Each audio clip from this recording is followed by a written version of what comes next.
ورنہ اسرائیل کو ختم کرنا کوئی مشکل نہیں ہے، ایک دن کا کام ہے۔ اب انہوں نے فیصلہ کیا کہ میں خود جاتا ہوں، اور یہ لکھتے ہیں کہ یہ پورا انہوں نے اپنا واقعہ بتایا کہ کس طرح میں نے کتنی مشکل سے یہ فیصلہ کیا کہ میں اسرائیل خود جاؤں اور یہ سب کچھ دیکھ کر آؤں، ان علاقوں میں جہاں پر ان کو یہ رپورٹ ملی تھی کہ ایسا ہو رہا ہے۔ اور انہوں نے کہتے ہیں کہ میں نے ایسی پلز اپنے ساتھ رکھ لی تھیں کہ اگر کہیں پر کسی کو پتہ چل گیا کہ میں مسلمان ہوں نمبر 1 اور پاکستانی ہوں اور میں اس کام کے لیے ادھر آیا ہوں، ان کے سکولز چیک کرنے کے لیے، مواد چیک کرنے کے لیے، اور بچوں کے ساتھ کیا سلوک ہو رہا ہے وہ چیک کرنے کے لیے، تو ظاہر ہے پھر اسرائیل نے میرے ساتھ کیا کرنا ہے، تو میں اس سے پہلے وہ پلز کھا کے خودکشی کر لوں گا، لیکن ان کے ہاتھوں مرنے سے میں نہیں مرنا چاہتا، بہتر ہے کہ میں اس سے خودکشی ہی بہتر رہے گی میرے لیے۔ خیر وہ تو موقع نہیں آیا، یہ واپس آ گئے۔ مگر یہ بتاتے ہیں کہ جب میں گیا تو میں نے دیکھا، میں نے ان سکولز کو دیکھا، میں نے وہ مواد دیکھا، وہ بکس دیکھیں جس میں واقعی مسلمان فلسطینی بچوں کو، مہاجر بچوں کو کیا پڑھایا جا رہا تھا۔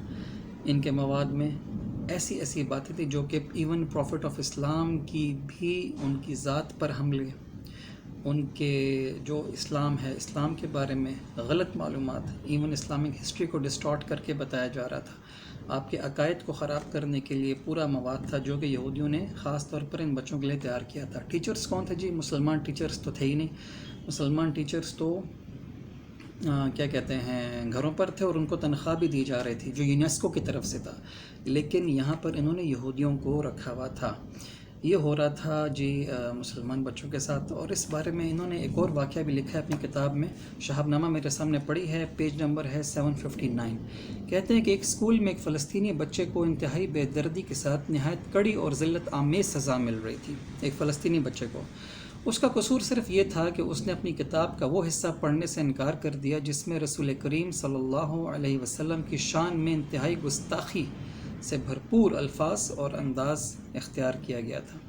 ہم نے اپنے خفیہ کیمرے کی مدد سے یہ فلم بھی اس پورے سین کی بنائی۔ تو یہ ہو رہا تھا جی اس وقت۔ یہ واقعہ 1968 میں اس میٹنگ کے دوران ان کو بتایا جاتا ہے، پھر یہ اگلے سال کہیں جا کر وزٹ کرتے ہیں، تو یہ 1969-70 کا واقعہ ہے۔ اس سے کیا پتہ چلتا ہے کہ امت مسلمہ کس قدر کرائسس میں ہے، اور جب سے خاص طور پر مڈل ایسٹ میں یہ اسرائیلی جیوز آئے ہیں تب سے لے کر اب تک تو مسلمانوں کا کوئی حال ہی نہیں ہے ادھر۔ کیونکہ آپ دیکھیں کہ جب تک آٹومن امپائر دنیا میں قائم تھی تب تک کوئی مسئلہ فلسطین نہیں تھا۔ جب آٹومن امپائر ختم ہوئی ہے، کولیپس ہوئی ہے، اس کے بعد ہی یہ مسئلہ فلسطین شروع ہوا ہے۔ تو یہ حال تھا امت کا، اور یہ ابھی بھی ہو رہا ہے۔ اور جس امت کو اللہ تعالیٰ نے دنیا میں بھیجا تھا، کنتم خیر امت اخرجت للناس، یہ کہہ کر کہ تم سب سے بہترین امت ہو، تمہیں میں دنیا میں بھیج کس لیے رہا ہوں، اپنا مشن مت بھول جانا۔ وہ کیا ہے؟ نیکی کا حکم دینا، خود بھی نیکی پر قائم رہنا، برائی سے منع کرنا، خود بھی برائی سے باز رہنا، اور اللہ پر ایمان رکھنا۔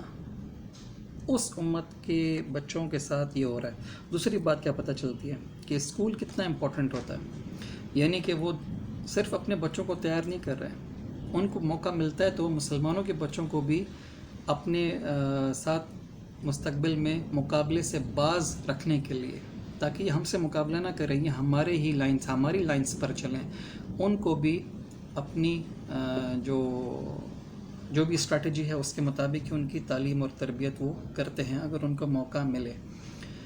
اور دوسری طرف میں اس وقت پاکستان میں بیٹھا ہوں، پاکستان کے ایک شہر میں بیٹھا ہوں، پاکستان میں دیکھوں یہاں تو کوئی دشمن نہیں ہے، یہاں تو کوئی انگریز نہیں ہے، کوئی جوز نہیں ہے، ہمارے دشمن نہیں ہیں جن کو ہم اپنا دشمن کہتے ہیں، ہم تو خود اپنے دشمن ہیں۔ ہم اپنے بچوں کو کیا پڑھا رہے ہیں اسکولز کے اندر؟ ہم نے کیا بنانا ہے ان کو 10 15 یا 20 سال 25 سال تعلیم کے بعد؟ کوئی پوچھے ان سے کہ آپ نے بنانا کیا ہے اس کو؟ یہ تو جتنا رزق اس کی قسمت میں لکھا ہے وہی اس کو ملے گا، چاہے آپ اس کو جتنی بڑی ڈگری دے دیں، لیکن آپ نے اس کو بنایا کیا؟ آپ نے اس کو کیا سکھایا کہ تم نے بڑے ہو کر کیا کرنا؟ یہودی بچوں کو بتایا جاتا ہے کہ یہ مسلمان تمہارے دشمن ہیں، یہ عرب مسلمان تو خاص طور پر تمہارے دشمن ہیں، اور یہ اس پیغمبر کے فالوورز ہیں جس نے ہمارے ساتھ آ کر یہ سب کچھ کیا، جنگیں کی، اور جو ان کے ہاں جو پڑھایا جاتا ہے۔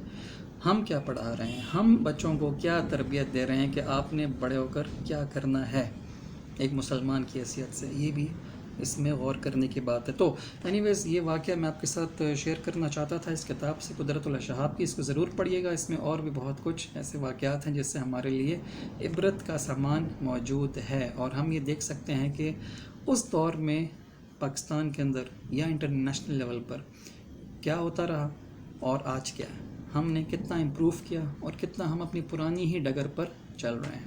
Thank you.